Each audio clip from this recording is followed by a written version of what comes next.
Hi mga kalangga ko. So another day, mag-vlog tayo tungkol sa pagluluto ng tempura. So normally guys, di ba, dinidip fry ito sa mantika.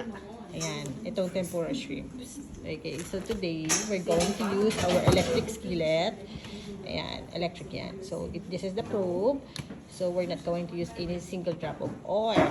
So this could be your mini oven. So what I did earlier, I preheat it. So we have 5 buttons here. You just have to press temperature. So all the way to 450 Fahrenheit. Ayan. So yes, more pa.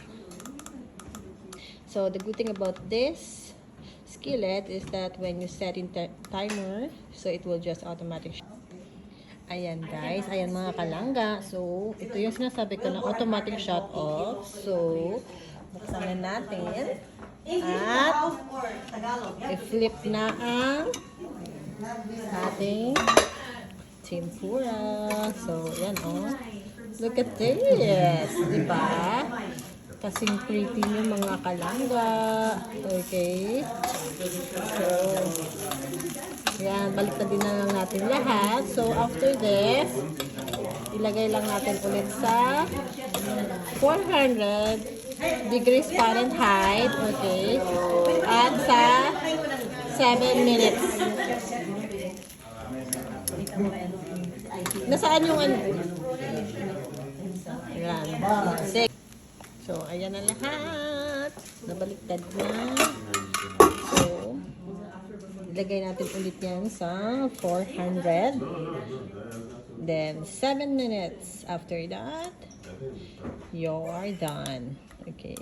So, ano pala to guys ha, mga kalangga. Pag tinanggal nyo to, ano siya, washable. I mean, submersible ang ating electric skillet. Ayan mga kalangga. So, tapos na. So, let's check it out. Ayan. So, okay. Ayan. Ayan o. Ayan. So, lagay na natin. Kasi may nauna ng bash actually, guys. So, ito yung, ano. The reason why iba po itong kulay kasi ibang brand na ginamit namin. Ayan. So, lagay na natin dito lahat. So, very easy to cook it.